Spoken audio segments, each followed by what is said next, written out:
Hey, so should you start your accounting firm with a partner? Now, this is actually a really common question when starting an accounting firm that a lot of people kind of have thought about, considered, but is it right for you? Who is it right for? Who's it wrong for? And just kind of like making sure you know kind of what to expect. So the first things first is really going to be about what skill set are they kind of bringing to the table that could potentially help or hinder you. So most people, they bring on maybe you're working at an accounting firm, maybe you're working an industry job and you have like, maybe you're a senior accountant or director of finance and you have like maybe a manager accountant who's underneath you and you guys are reminiscing about, or not even reminiscing, but you're daydreaming about starting your own business and you guys are really good friends and you like each other and you guys are like, oh, this would be great, we can do this, we can go conquer the world together. The one challenge with that is that usually if you're in the same department, if you both have accounting skill sets, you're gonna have the same set of skills. And while that's great for friendship, that can be really bad for business because the same strengths you have will also be the same weaknesses the other person will have. So for example, you might be great at accounting, great at bookkeeping, but most accountants and bookkeepers are very weak when it comes to sales and marketing. So that means that you guys are gonna have really great service delivery, meaning that you can do the work really well, but you're never gonna really get enough work to really make it work, right? So it's like you have to really choose the person who's gonna be working with you. So one person should be good at doing the work, one person should be good at getting clients if you're gonna do a partner, right? That's why usually it's gonna be there's a CEO, CFO, COO, right? So the CEO shouldn't be putting in the vision, they're gonna maybe be good at sales, be good at marketing. A COO is gonna be good at operations, generally good at sales as well. The CFO is gonna be good at finances, right? Making sure the company has the money to keep moving forward. But if you have two CFOs starting a business, you don't have that sales aspect, you don't have that marketing kind of aspect. It's very, very, very, very, very hard to do that, right? Now, when I'm thinking about this, if I'm an accountant, I want to partner with someone that's maybe good at marketing. I don't necessarily need someone who's good at sales, I need someone who's good at marketing. Because if you're good enough at what you do, you can communicate the value if you get a little bit of training to learn what to do. Also, we do teach you inside our mentorship programs how to do sales and how to do marketing, right? So sales is going to be one of the easier things to teach if you have industry experience already, because we can utilize credibility kind of frames, we can utilize your ability to communicate and explain what you do. We can maybe dumb it down so that the average business owner doesn't get overwhelmed when they talk to you. But for the most part, you should be able to have some really good communication styles, that can at least get you a good enough client. So if you have someone who's good at marketing and the marketing is going to bring you more consultation calls, you can afford to lose some consultation calls. You're not the best salesperson because you're good enough at what you do to get the job. So the next thing is that another reason why I'm thinking, okay, so you need someone who can do the work and someone who can maybe market the work, is because you're going to be approached by a lot of people who say they can sell. Almost every individual who has some sort of extroversion thinks they are amazing at sales. So, and they're going to say, hey, you're great at accounting, I'm great at sales, let's work together and start this business. It's not going to work. It's not going to work. So a couple reasons why. I'm looking at my notes. So even if they have a good personality, sales is not just about talking to people. I had a person in one of the dance classes. I was like, yeah, I do accounting and I'm really heavy into accounting, sales and stuff like that. So sales, I'm good at sales. Oh, cool. What have you sold before? Well, I haven't sold anything yet. I just really like talking to people. And it's selling's easy, you just talk to people, then if you have something that they want to buy, they'll buy it. It's okay, yeah, I'm not gonna argue with this person, she's not in business, what's the point of hurting her, bursting her bubble?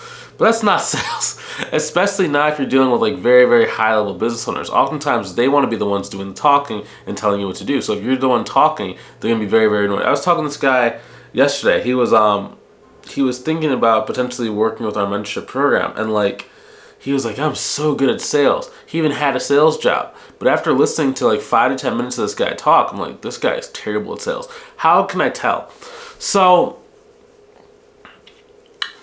two reasons, okay? So if someone approached you and they work in sales, how can you tell if they're going to be good or bad? Okay, so you can almost right off the bat tell if they're bad because they're going to just talk and talk and talk and talk. They're going to tell the same random stories over and over again. They're going to not ask you any questions. They're going to like make giant statements that are like, they say without blinking, but it's just like, that's totally not true. It's just very ineffective communication, number one. Number two, the partnership will not work out with you guys because if they're any good at selling, they're not going to have the time to do that, right? Because if they're working in sales, they're going to be working full time for sales, which is going to involve a lot of energy expenditure doing whatever they're already selling. So they're not really going to have enough time to really be effective. And then third thing, how can you tell someone's not good at sales? Why do they even want to start a business in the first place? If you think about most sales opportunities, like if they're doing like a contractual sales, even to a W-2 sales sometimes, but mostly if it's contractual commission-based sales, they are going to be making the money directly proportional to how good they are at sales. What? What do you mean by that? Think about it. If they're getting a 10 to 15% commission plus bonuses whenever they hit a certain sales milestone, they should be making middle six figures. And it's basically like working in sales is like owning your own business. So if that's the case, they should be making so much money that it doesn't make sense for them to come and join your thing, which is going to take some time to kind of like move. And like, yes, I understand that's like weird. It's like if they maybe tell you up front, like, hey, I'm going to only be able to give you 1 to 2 hours per week up front to start and just answer the calls you have and closing at a high enough level while I'm still working in this job, and I cannot leave this job until I'm making XYZ amount of money. Okay, we start looking, but someone who's willing to just jump ship out of nowhere, just start this business with you, and they're supposed to be great at sales, that's not going to happen in most cases. Because think about it, you should be making like good, either low six figures or mid six figures. And kind of going back to that point, I was talking to this one guy when I was, it was a number of years ago at a networking event. He's like, yeah, man, I work in sales. You know, as a salesperson, you're expected to make like 40 grand a year. You know, you do blah, blah, blah, blah. And this guy was like the worst talker. I was like, dude, to make 40 grand a year, like in like a accounting sales business, you don't even need that many people. That's like literally less, that's like 8 people. It's like you've been in sales for the last like 10 years. And he was a little bit old. He was like probably 40 years old. Like, you've been in sales for over 10 years. You're only making $4 grand a month in your sales and your commission basis. I know I'm kind of ranting, but it's just like that's not effective for you. So do not believe what anybody tells you. If they say, I'm good at sales, I'm going to come and take your company to the next level. Don't do that. Don't do that. Don't do that. You can bring them on as a contractor, but do not make that person a business partner. The third reason why it can be also really tough too is that sometimes you have to kind of understand like the percentage that they're going to ask, like a person will ask for in terms of being a partner versus the amount of time they're going to actually put into working the business. One reason why having like a 2-person or 3-person team is like hard is because inevitably, let's say there's 2 people. One person is going to take this thing so seriously. This is all they want to do. This is what they're punching for. The other person is going to get distracted. Is going to have other things. Maybe they're going to put in some work one week. You don't see them for 2 to 3 weeks. And they're going to still want to share the same amount of money when things start working because partner A is putting in that work. So it can cause a lot of resentment. And I'm not saying like this always has to happen, but in most cases, if there's not a very clearly defined role, line, or if you know they're not going to be able to put in as much work in the beginning because that's just not their skill set, you have to be able to define that, right? You have to be able to define that all the time, or else you're going to be annoyed, irritated, and then when you do start making money, they'll be like, awesome, give me 50%. And I know it sounds crazy, but you're going to be very irritated when that happens because it's going to be like, I'm putting in all this work. Why am I sharing 50% of the money with this person? Not a fun feeling. So if you do partner with someone, you have to make sure there's a very clear time commitment outline. You have to make sure that I would almost even make the agreement like where it's like they can have equity, but like in terms of profit, the profit sharing is based on a log of what was done throughout like the week until you start getting consistent revenue. Once you get consistent revenue, not a big deal, but like that 0 to 3K per month, that's treacherous for most people. The next thing is you have to make sure that you understand exactly what your revenue and like what your lifestyle goals are. So I was talking to these two ladies. They were thinking about joining the mentorship program. It's probably about a year and a half ago. And I was like, okay, so what's your goal? They're like, okay, so we want to be making 6 figures. Okay. So when you say six figures, like what does that number mean to you, right? 'Cause six figures can be from like, $100,000 to, $999,000, right? Okay, so I would like to make, well, she's like, okay, so let's do like, 200K. Okay, cool, 200K. So does that mean that you both need to make $200,000 in order for this thing to be successful in your eyes? She goes, oh, I hadn't thought about that. I was like, wait, you guys have been thinking about starting this business. Like, they've been trying to go after clients for I think 3 or 6 months, somewhere within there. I was like, you don't even know how much money you need in order to really be successful? It's like, but think about it. So let's say that person, in order for them to really do this job, they need to be making 10K per month or 9K. Let's say 9K per month, about 100,000 a year. So in order for you to make 100,000 a year, you actually have to have your business revenue to be at 210, 220. That's, you know what I mean? Because in order to actually clear that, you both have to be making whatever your revenue goal is. So if you both need 10K per month or 9K per month to go and quit your job, that means you have to make twice as much. You have to be making, let's say it's 9K a month. You have to be making $18,000 a month, not counting the taxes they're going to be taking out of that in order to do that. Now, for most business owners, you're probably only going to get to 10K, 12K per month in your first year if you know what you're doing, if you're skilled, and if you have some help.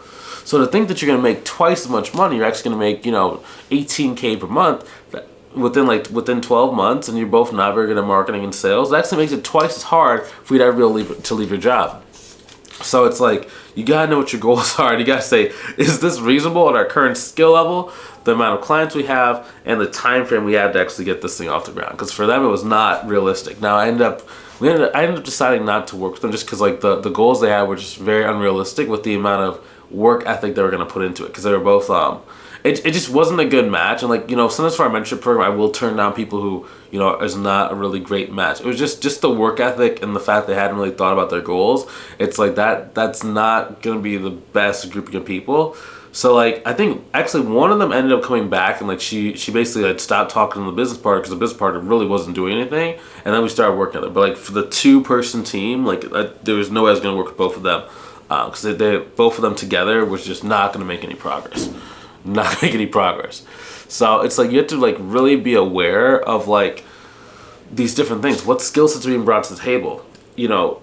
How much time are you both willing to put into this thing? What does that look like if one's spending way more time than the other? And then also, what are your goals? Because the more partners you have, the higher the revenue you have to do, which means the more work you have to do in terms of marketing, sales, and the client work in order to make the same amount of money as if you were doing this on your own.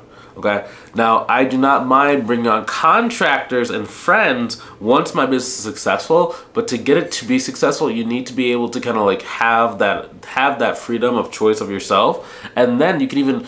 What you could do if you want to have a business partner, just say, okay, so what we're going to do is let's take the first 6 months, we're going to run it as if we're 2 separate businesses. We're both going to get clients. We're going to come put it together, right? That way, if I have 10 clients and you have 2 clients, well, I'm going to be getting, majority of that lion's share. You know what I mean? I'm going to be getting 80% of the revenue, right? When we're moving forward. That's our split, right? Versus 50-50, and you bring in 100% of the work and she gets 50, So that's how I do it. So partnerships are not bad, it's just a little bit harder and just much more kind of things kind of moving around. You can go further to a certain degree, but if you do it right and if you both have the right skills, okay? So hopefully you learned something new. If you ever want some help growing your accounting firm or your bookkeeping business, go ahead and click the link inside the description, either above or below the video, to book a call with myself, see if I can help you inside of our mentorship program. We basically take accountants and bookkeepers from where they are now towards their goal, whether that's 5K a month, 10K, 15, 20K per month. But it's not really about the money. It's really about making sure that we're in a place to where we can control our time and control our freedom, right? So it's I can go where I want, with who I want, when I want.